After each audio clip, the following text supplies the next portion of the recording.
ओम शांति। मैं double light फरिश्ता हूँ, मन से भी लाइट,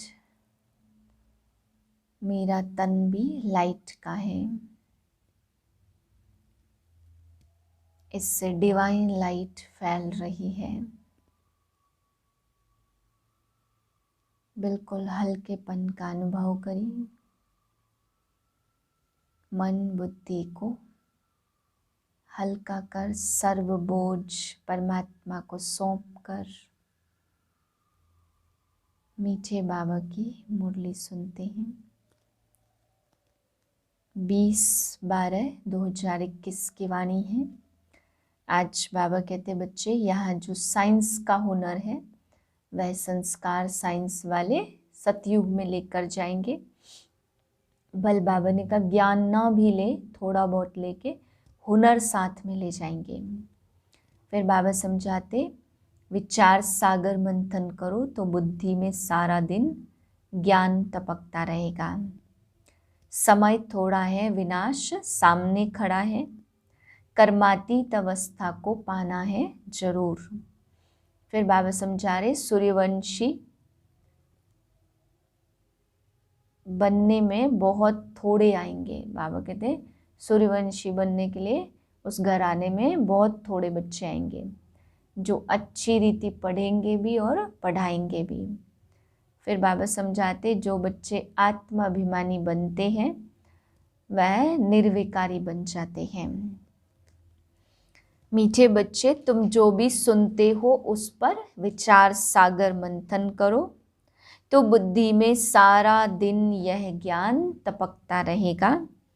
प्रश्न है, यहाँ का कौन सा हुनर नई दुनिया की स्थापना में काम आएगा? उत्तर है, यहाँ जो साइंस का हुनर है जिससे एरोप्लेन मकान आदि बनाते हैं, यह संस्कार वहाँ भी साथ ले जाएंगे। यहाँ बल ज्ञान न ले, लेकिन वहाँ यह हुनर साथ जाएगा। तुम अभी सतयुग से लेकर कलयुग अंत तक की हिस्ट्री ज्योग्राफी जानते हो। तुम्हें पता है कि इन आँखों से जो कुछ पुरानी दुनिया का देखते हैं वह सब अभी खत्म होना है। गीत है, तूने रात गवाई सोई के और दिवस गवाया खाई के। ओम शांति। बाप बैठ बच्चों को समझाते हूबहू जैसे 5000 वर्ष पहले समझाया था वैसे फिर भी समझा रहे हैं कि पुरानी दुनिया का विनाश और नई दुनिया सतयुग की स्थापना कैसे होती है। अभी है पुरानी दुनिया और नई दुनिया का संगम युग। बाप ने समझाया, नई दुनिया से लेकर अब कलयुग अंत तक क्या क्या हो रहा है, क्या क्या सामग्री है, क्या क्या देखते हो, यज्ञ तप दान पुण्य आदि क्या करते हैं। यह जो कुछ देखने में आता यह कुछ भी रहना नहीं है। पुरानी कोई भी चीज़ रहने वाली नहीं है। जैसे पुराना मकान तोड़ते हैं तो उसमें जो मार्बल के पत्थर आदि अच्छी चीज़ें होती है वह रख देते हैं, बाकी तोड़ फोड़ देते। तुम बच्चे जानते हो यह पुराना सब खत्म होना है, बाकी यह जो साइंस का हुनर है वह कायम रहेगा। तुम सब जानते यह सृष्टि चक्र कैसे फिरता, सतयुग से कलयुग अंत तक क्या क्या होता। यह साइंस भी एक विद्या है, उनसे एरोप्लेन बिजली आदि सब कुछ बने हैं। पहले यह नहीं था, अब बना है, दुनिया तो चलती रहती है। भारत है अविनाशी खंड, प्रलय तो होती नहीं है। यह साइंस जिससे अभी इतना सुख मिलता वह हुनर भी वहाँ रहता है। सीखी हुई चीज़ें दूसरे जन्म में भी काम आती है। कुछ न कुछ रहता है। यहाँ भी अर्थक्वेक जहाँ होती है तो फिर जल्दी में सारा नया बना देते। वहाँ नई दुनिया में विमान आदि बनाने वाले भी होंगे।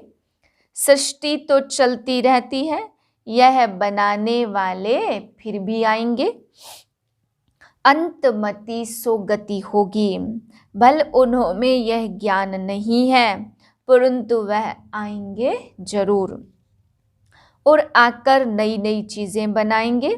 यह ख्यालात अभी तुम्हारी बुद्धि में है, यह सब खत्म हो जाएंगे, बाकी सिर्फ भारत खंड ही रहेगा। तुम वॉरियर्स हो, अपने लिए योग बल से स्वराज्य की स्थापना कर रहे हो। वहाँ सब कुछ नया होगा। तुम भी नई दुनिया में जाने के लिए अब पवित्र बन रहे हो। तुम जानते हो हम बच्चे यह सीख कर बहुत होशियार हो जाएंगे, बहुत मीठे फूल बन जाएंगे। तुम कोई को भी यह बातें सुनाते हो तो वह बहुत खुश होते हैं। जो जितना अच्छी रीति समझाते उन पर बहुत खुश होते हैं। कहते हैं यह समझाते तो बहुत अच्छा है, परंतु जब ओपिनियन लिखने के लिए कहते तो कहते हैं विचार करेंगे। इतने में हम कैसे लिख के दें? एक बार सुनने से बाप से योग कैसे रखें, यह सीख नहीं सकते। अच्छा तो लगता है, तुम यह जरूर समझाते होंगे कि अब पुरानी दुनिया का विनाश होना है। पापों का बोझा सिर पर बहुत है। यह पतित दुनिया पाप बहुत किए हुए है। रावण राज्य में सब पतित हैं, तब पतित पावन बाप को बुलाते हैं। अब तुम बच्चे कितने बुद्धिमान बनते हो, जानते हो हमको रूहानी बाप बैठ पढ़ाते हैं। बाबा है वर्ल्ड ऑलमाइटी अथॉरिटी और वह है शास्त्रों की अथॉरिटी। उन शास्त्र पढ़ने वालों को ऑलमाइटी नहीं कहा जाता। यह सब भक्ति मार्ग के शास्त्र हैं। बाकी यह जो बाबा तुमको पढ़ा रहे हैं यह है नई दुनिया के लिए नई बातें। तो तुम बच्चों को बहुत खुशी होनी चाहिए। बुद्धि में सारा दिन यह ज्ञान टपकता रहे। स्टूडेंट जो पढ़ते उनको फिर रिवाइज करते, जिसको ही विचार सागर मंथन कहा जाता। यह तुम समझते हो बाबा हमको बेहद की पढ़ाई समझाते, जिसको तुम्हारे सिवाय कोई भी समझ नहीं सकते। इसलिए तुमको बहुत खुशी होनी चाहिए।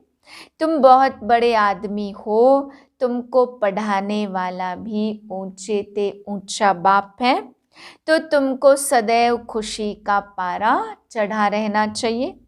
सदैव बुद्धि में यह बातें रिवाइज करो कि पहले पहले हम पावन थे, फिर 84 जन्म ले पतित बन गए। अब ड्रामा प्लान अनुसार बाबा पावन बना रहे हैं। साधु संत सब कहते कि हम रचता बाप और रचना के आदि मध्यंत को नहीं जानते। यह भी हो नहीं सकता जो सबकी एक देवताई मत हो जाए। भल कहते राम राज्य चाहिए, परंतु समझते कुछ भी नहीं है। अब बाप कहते हे आत्माएं, अब तमो प्रधान से सतो प्रधान जरूर बनना है, इसलिए सिर्फ मुझे याद करो। कितनी सहज बात है। मेले में आते तो ढेर हैं, उनमें से देखो सैपलिंग कैसे लगता।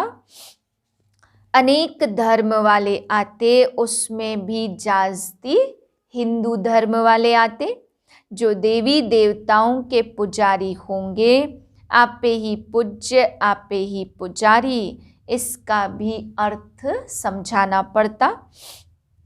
मेले प्रदर्शनी में इतना अधिक समझा नहीं सकते।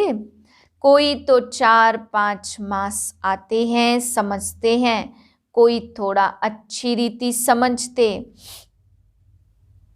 तुम जितने जास्ती प्रदर्शनी मेले आदि करेंगे उतने बहुत आएंगे।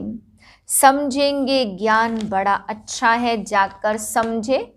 सेंटर पर इतने चित्र नहीं होते हैं, प्रदर्शनी में बहुत चित्र होते। तुम समझाते हो तो अच्छा भी उन्हों को लगता, परंतु बाहर जाने से माया का वायुमंडल है, अपने धंधे धोरी में लग जाते।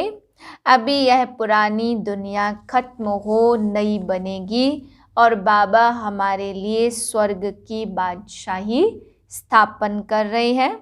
नई दुनिया में हम जाकर नए महल बनाएंगे। ऐसे नहीं नीचे से महल निकल आएंगे। पहली पहली मुख्य यह बात निश्चय करनी है कि वह हमारा बाप भी है तो टीचर भी है। बाप ने तुमको सारी नॉलेज दी है जो औरों को अच्छी रीति समझानी है। मेले व प्रदर्शनी में ढेर आते हैं, निकलते कोटों में कोई है, 7-8 दिन आकर फिर गुम हो जाते। ऐसे करते करते कोई न कोई निकल आएगा। समय थोड़ा है, विनाश सामने खड़ा है। कर्मातीत अवस्था को पाना है जरूर। पतित से पावन होने के लिए याद बहुत जरूरी है। अपनी संभाल करनी है, मुझे सतो प्रधान बनना है, यह चिंता लगी रहे, क्योंकि सिर पर जन्म जन्मांतर का बोझा है। रावण राज्य होने से सीढ़ी उतरते ही आए हो, अब योग बल से चढ़ना है। रात दिन यही फिक्रात रहे कि मुझे सतो प्रधान बनना है, और सृष्टि चक्र की नॉलेज भी बुद्धि में चाहिए। स्कूल में यह रहता कि फलानी फलानी सब्जेक्ट में हम पास हो जाएं। इसमें मुख्य सब्जेक्ट है याद की। अब बाबा कहते 84 जन्म लेते सीढ़ी उतरते आए, अब फट से तुम्हें चढ़ना है। इस समय तुम्हारी गत मत दुनिया से बिल्कुल न्यारी है। जैसे कहते ईश्वर की गत मत न्यारी, तो तुम्हारे सिवाय कोई भी बाप से योग लगाते नहीं है। प्रदर्शनी में आते हैं और फिर चले जाते हैं, वह बन जाते हैं प्रजा। बाकी जो अच्छी रीति पढ़ेंगे पढ़ाएंगे वह अच्छा पद पा सकते हैं। फिर तुम्हारी यह मिशनरी भी जोर भरती जाएगी। बहुतों को कशिश होगी, आते रहेंगे। नई बात को फैलने में समय तो लगता है ना। चित्र भी फट से बहुत बन जाएंगे। दिन प्रतिदिन मनुष्य भी वृद्धि को पाते रहेंगे। तुम जानते हो यह जब बॉम्ब शादी की लड़ाई लगेगी फिर क्या हाल होगा। दिन प्रतिदिन दुख अपार होता जाएगा, आखिरिन यह दुख की दुनिया खत्म होगी, टोटल विनाश नहीं होगा। शास्त्रों में गायन है, यह भारत अविनाशी खंड है। तुम जानते हो हमारा यादगार हूबहू आबू में है, उस पर समझाना चाहिए, वह है जड़ यादगार। यहाँ प्रैक्टिकल स्थापना हो रही है। राजयोग सीख रहे हो वैकुंठ के लिए। दिलवाड़ा मंदिर कितना अच्छा बना हुआ है। हम भी यहाँ आकर बैठे हैं, पहले से ही हमारा यादगार बना हुआ है।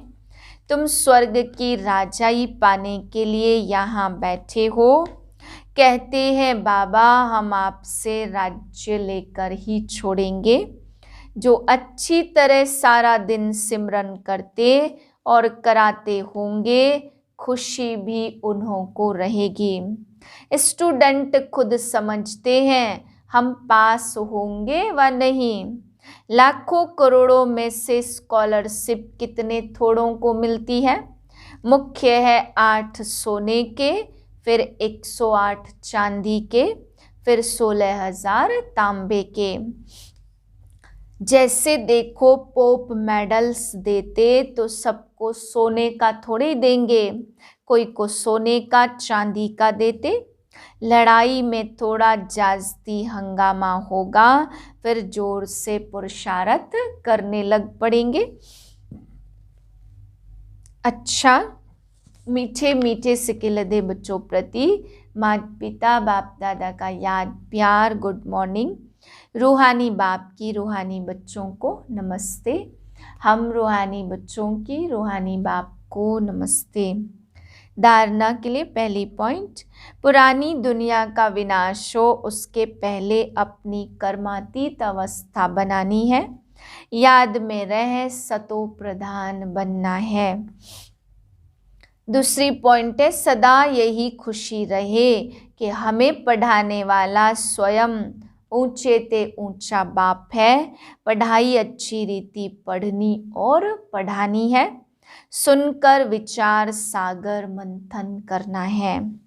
वरदान निर्विकारी व फरिश्ते स्वरूप की स्थिति का अनुभव करने वाले आत्माभिमानी भाव। जो बच्चे आत्माभिमानी बनते हैं वह सहज ही निर्विकारी बन जाते हैं। आत्माभिमानी स्थिति द्वारा मनसा में भी निर्विकारीपन की स्टेज का अनुभव होता। ऐसे निर्विकारी जिन्हें किसी भी प्रकार की इम्प्योरिटी व 5 तत्वों की आकर्षित नहीं करती, वही फरिश्ता कहलाते हैं। इसके लिए साकार में रहते हुए अपनी निराकारी आत्माभिमानी स्थिति में स्थित रहो। स्लोगन है, जीवन में अतीन्द्रिय सुख का अनुभव करने के लिए विशेष अमृत वेले एकांत प्रिय बनो। ओम शांति।